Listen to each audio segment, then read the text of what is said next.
Buenas, hola, hoy es 28 de mayo del 2024.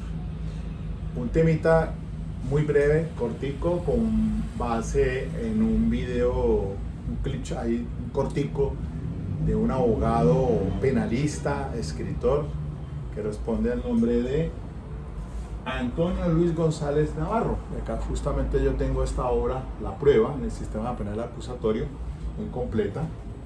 Esa es de Editorial Ledger.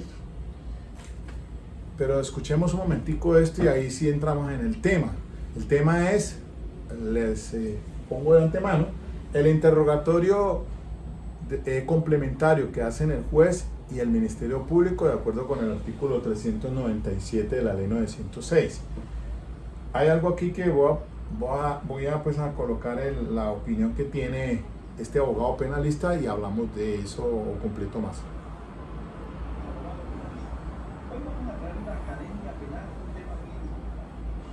¿Qué importancia o trascendencia tienen las objeciones en cuanto a las preguntas complementarias que hace el juez y hace el Ministerio Público? Nuestro sistema procesal ha permitido en su Código de Procedimiento Penal que el Ministerio Público y el juez puedan hacer preguntas complementarias una vez Fiscalía y Defensa terminen el interrogatorio cruzado. Y entonces nos preguntamos, si es el juez el director de la audiencia y es él quien tiene que resolver las objeciones, ¿es posible que nosotros, por ejemplo, los abogados defensores, le podamos hacer objeciones a las preguntas que hace el señor juez en punto del tema de complementarias? En principio pareciera que no es posible. ¿Por qué? Porque si él es el que hace la pregunta, entonces él mismo es el que tiene que responder una objeción a su pregunta. Eso suena a sistemático, salido de tono en un sistema adversarial. Pero, ¿qué ocurre cuando esa pregunta complementaria del juez desequilibra la teoría del caso de la defensa, que ya la ha venido sacando de manera muy progresiva, favorablemente, con su interrogatorio y su contrainterrogatorio? Yo le sugiero al defensor objeción. ¿Por qué? Porque es ahí donde se crea el desequilibrio del sistema, que no ha debido permitir que nunca el juez haga preguntas complementarias, porque el sistema adversarial es de dos partes, Fiscalía y Defensa. Pero ¿qué ocurre también con la pregunta complementaria que hace el señor delegado del Ministerio Público? Esa sin duda sí la podemos objetar, claro que sí, porque ahí hay el mismo riesgo de que se ponga en un momento determinado en aprieto la teoría del caso de la defensa y de la fiscalía, porque si se habla de preguntas complementarias significa que hubo temas, hubo vacíos, pero si la defensa o la fiscalía consideraron mejor dejar ese vacío por conveniencia de su teoría del caso y la pregunta del procurador desequilibra ese aspecto, no olvidemos, hay que hacer la objeción, porque esa sí la puede resolver el juez, ya que quien está preguntando es el Ministerio Público y quien está resolviendo es el juez. Amigos, no se pierdan, les tengo mejores secretos, les tengo mejores tips, interrogatorios. Bueno, listo. Esto que dice el doctor sí que es supremamente importante. Es que, claro, es asistemático que uno le objete al juez, porque ¿quién resuelve si es él mismo? Eso suena como... Pero pasa, me sucedió y ahora les cuento una historia de los casos que tuve al inicio del sistema. Y entonces, más concretamente, bueno, claro, uno debe objetarle esas preguntas que hace el Ministerio Público porque se sobreentiende que el sistema está diseñado para una confrontación de tesis entre el fiscal y el acusado, el defensor. Sabemos muy bien que el sistema de todas maneras tiene un interviniente especial, que es el Ministerio Público, el representante de víctimas, pero caramba, cuando hacen esas preguntas los del Ministerio Público, sí que tratan de enderezarle el camino a la fiscalía o a la defensa. Puede resultar esa una situación muy contraproducente. Lo observé en el juicio de Johnny Rodolfo Leal, el Ministerio Público haciendo unas preguntas y las hacen de manera abierta, las hacen cerradas, en fin. Y es allí donde debemos oponernos a ese tipo de preguntas del Ministerio Público. Porque sí, efectivamente el doctor González Navarro tiene toda la razón. Me pasó, y ustedes de pronto observaron en el caso del femicidio que estoy llevando, en el que la primera testigo, la señora Consuelo, pues a preguntas de la fiscalía le indicó que ella había percibido un estrujo, y eso quedó en esos términos. Yo en el contrainterrogatorio, pues obviamente llegó un momento donde hubo un redirecto del fiscal y después mi recontrainterrogatorio. Iba a preguntarle justamente, porque fue en el redirecto del fiscal el que le preguntó y ella le dijo del estrujo, que le estrujaba. Entonces yo en el recontrainterrogatorio solicité la palabra, pero caí en la cuenta de no hacerle preguntas abiertas, porque es que obviamente que a mí no me interesaba para nada que me aclarara esa testigo qué clase de estrujamiento era que observaba. Y entonces renuncié, eso quedó allí. Y la judicatura, pues sí fue la que hizo la pregunta de tipo complementaria, que qué clase de estrujo era el que había observado, y ella dijo que era que las amarreaba, que el victimario se amarreaba. En esas palabras quedó allí. Entonces, ahí es donde uno entiende que el juez debe excepcionalmente, creería yo, en lo posible, abstenerse de hacer preguntas, porque se parcializa, ya se inclina o a la clara a la teoría del caso del fiscal o a la de la defensa. Porque si yo omito como defensa técnica, pues obviamente que me va a perjudicar es a mí hacer ese tipo de preguntas que le correspondían al fiscal, como en este caso entonces que estoy llevando.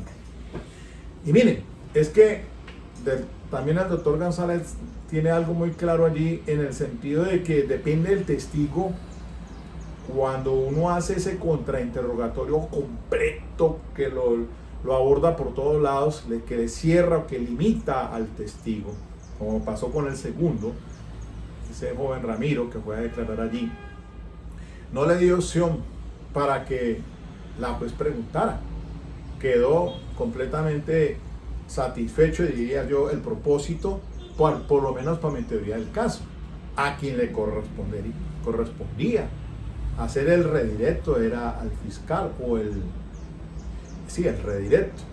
Sin embargo, pues no, le quedó cerrada las puertas. Entonces, cuando uno hace un contrainterrogatorio, por lo menos que conlleva a obtener el propósito, en mi teoría del caso, como la defensa, le estoy cerrando puertas.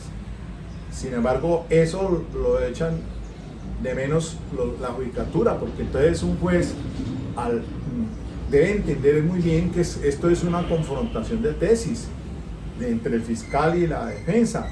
Pero si la defensa guarda silencio en una pregunta de tipo cerrado, porque no conoce la respuesta o no la hace abiertamente para evitar que de pronto le salga adversa para sus intereses, la judicatura, Ministerio Público deberían, pienso yo, guardar pues silencio, porque es que el juez en este caso no podría, es imparcial, se estaría parcializando.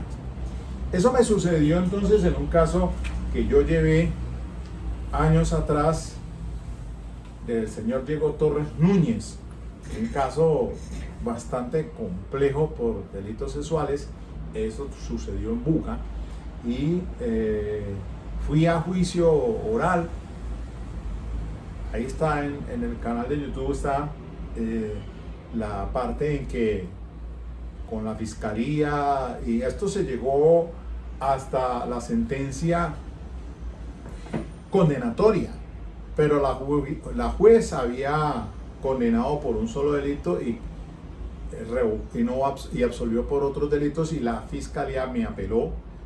Nos fuimos al tribunal de Buga y el tribunal de Buga condenó revocó la absolución y condenó por varios delitos de carácter pues de índole sexual.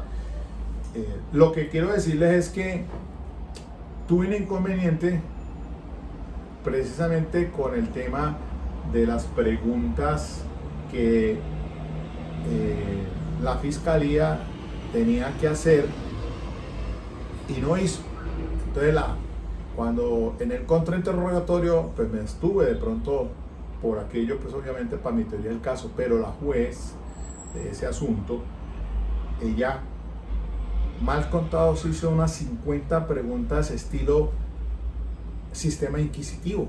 Venía casi con ese chip de la ley 600 y entonces afectó bastante a la defensa porque pues inclinó la balanza a favor fue de la fiscalía, haciéndole prácticamente su trabajo.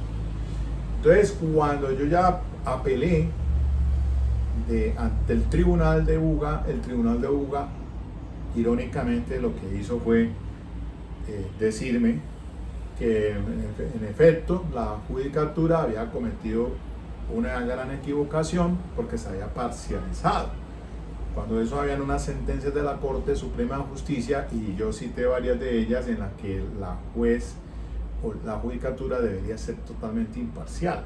Se vio casi que reflejado ese sistema inquisitivo en el que el juez hacía preguntas y entonces lo que hizo el tribunal de una manera irónica fue decir que dejaba sin efecto esas preguntas que hizo la juez y dejó solamente entonces las que había formulado la fiscalía, como quien dice, pues le quitó lo que afectaba a ese interrogatorio que había sido excesivo por parte de la judicatura y dejó lo demás en stand-by. Ese caso fue el único donde presenté un recurso extraordinario de casación ante la Corte Suprema de Justicia, pero allí fue inadmitida esa demanda de casación y se vino una providencia como de 80 páginas por el magistrado ponente y dejaba en firme entonces la decisión del tribunal de condenar al señor por esos delitos. Y es que lo que les quiero decir a ustedes, pues el litigio es una cosa muy compleja. Para la parte penal, pues a inicio del sistema, cuando pues entró en vigencia la ley 906 de 2004 y hubo la reforma pues con acto legislativo del artículo 250 supra constitucional para dar entrada a este sistema penal acusatorio, pues que ya lleva prácticamente 20 años. Desde el 2004 tenemos pues la ley 906 de 2004, pues ya son 20 años.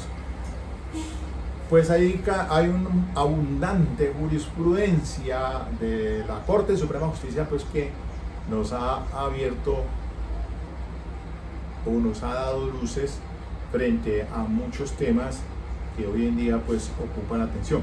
Pero quizás entonces cuando tenemos un caso penal, pues nosotros, yo por lo menos le pongo todo el empeño que sea pertinente pues a efectos de sacar adelante el caso.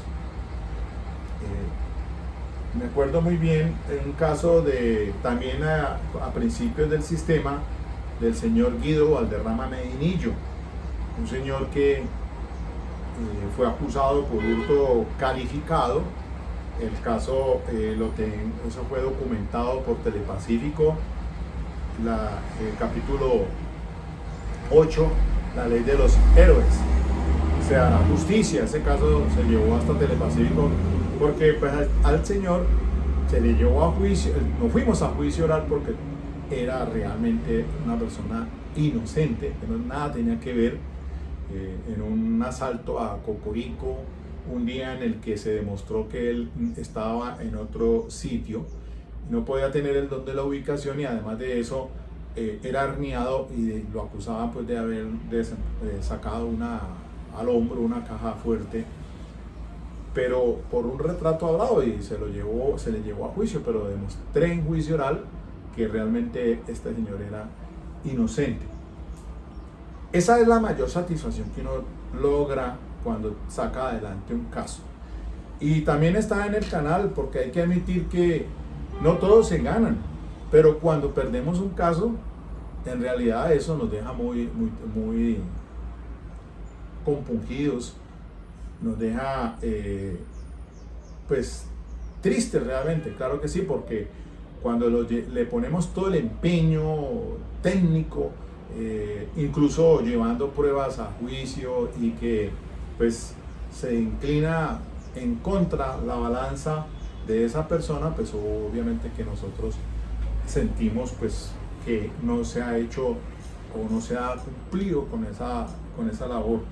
Y así, mire, eso pasó con el caso de Isidoro Díaz Oliveros en el 2017, un delito de tocamientos, un señor que le puse todo el carisma a ese caso, llevándolos con mi grupo de investigación, pero el juzgado de primera instancia lo condenó y el tribunal confirmó la sentencia condenatoria que el señor todavía está pagando pues en la cárcel de Villahermosa, en el patio de la tercera edad, porque ya es un señor adulto mayor.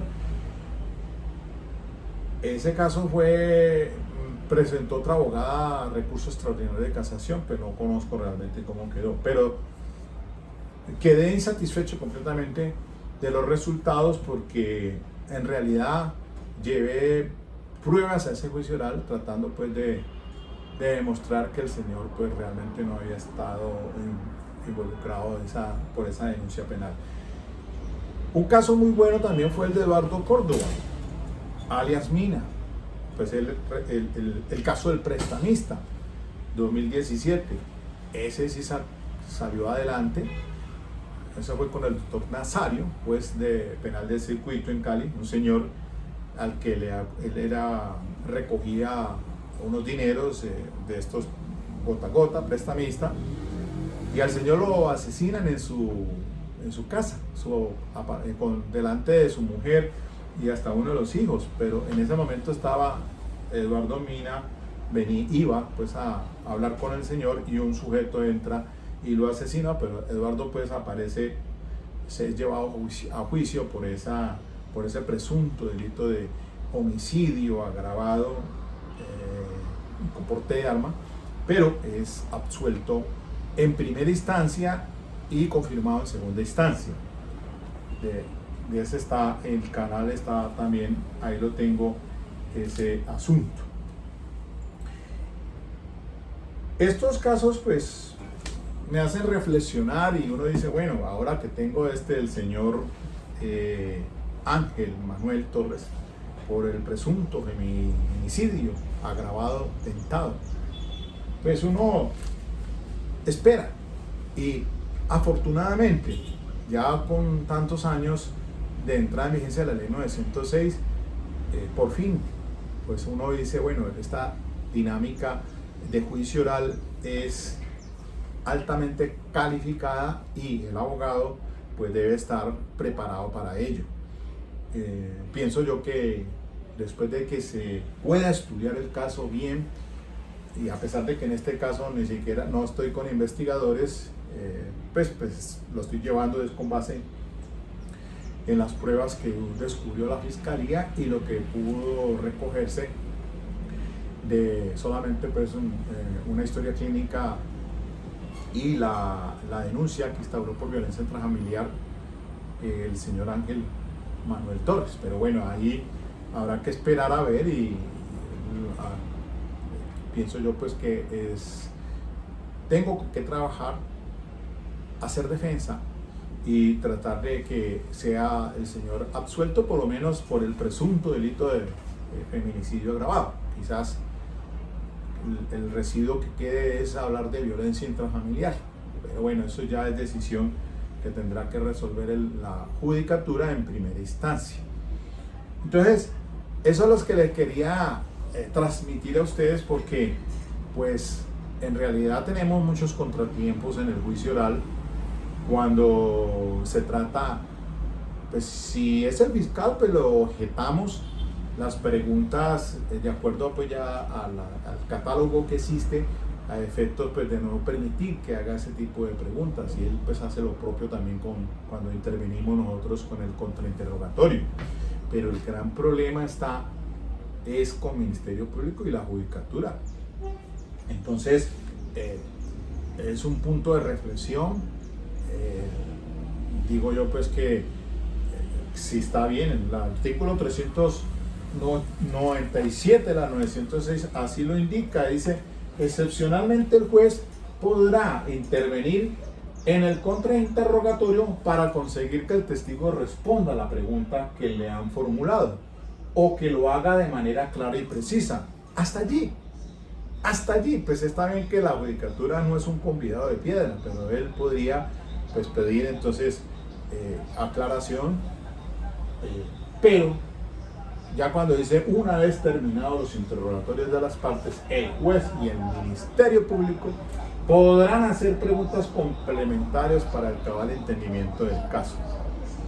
Y yo digo, bueno, pero es que la Fiscalía tiene su teoría y la defensa tiene la suya, y es un modelo de confrontación. Les recuerdo la sentencia de la Corte Suprema de Justicia de componencia del doctor Julio Enrique Socha Salamanca, 36357 del 2011, un modelo de confrontación de hipótesis en la que allá en el juicio oral pues se discute bajo el principio de inmediación, de confrontación, de contradicción, y al final de cuentas el juez será el que tome la decisión a quién le da, si realmente quedó desvirtuada la presunción de inocencia o hay que absolver. Ya sabemos nosotros pues bien sea porque haya el indubio pro reo a favor del procesado o porque quede claramente que ese señor es completamente inocente. Y es allí lo que cuando les decía de la obra de Francesco Carnelutti, que les dije pues el tema de las miserias del proceso penal, les hablaba de ello, que qué injusto llevarse a una persona considerándose inocente y que tenga que llevarse a juicio oral y al final de cuentas termine siendo absuelto porque realmente era un inocente. Pues uno dice, bueno, si la persona por duda o por el indubio pro reo, pues es el principio rector y que la carga de la prueba la tiene la Fiscalía para demostrar pues que es responsabilidad penal. Entonces son puntos de reflexión y yo quería pues hoy hacer ese tipo de comentario, porque pues ahí el doctor ahora lo veo yo mucho en YouTube, tiene pues unos aportes interesantes, interrogatorio, contrainterrogatorio, la audiencia preparatoria, el juicio oral, y él tiene estas obras, pues no lo conozco, huelga hacerle una cuña. No entiendo yo que este libro por lo menos está bien compilado con la jurisprudencia, y me imagino que él tiene otro, el juicio. Él tiene varias obritas muy interesantes que se las recomiendo para los estudiosos de la materia penal.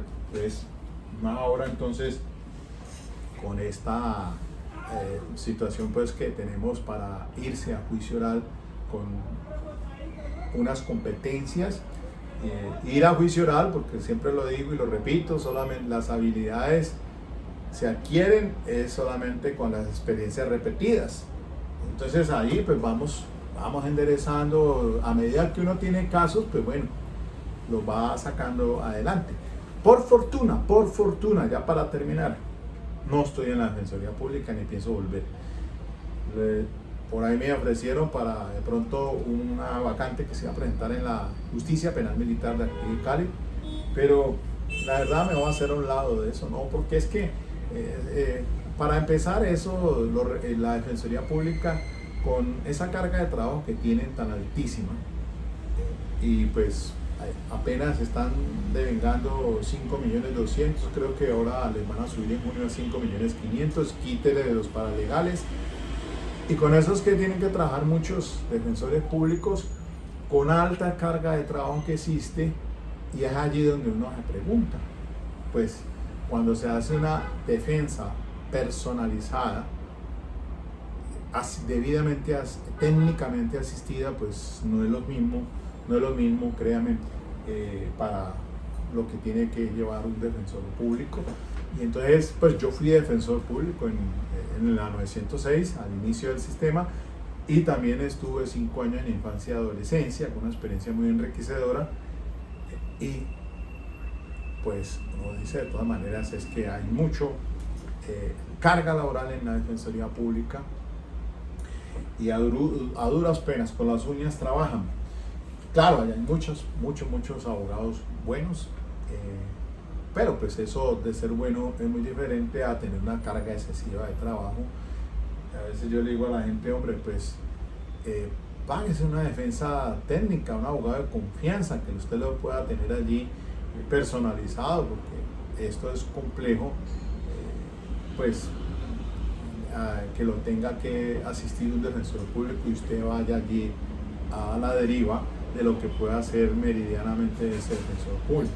Este caso del feminicidio, el señor lo tenía un defensor público acá en Cali, y pues me lo dieron en confianza, y ahora pues entonces estoy haciéndole lo más que pueda y a ver hasta dónde sacamos adelante este proceso penal.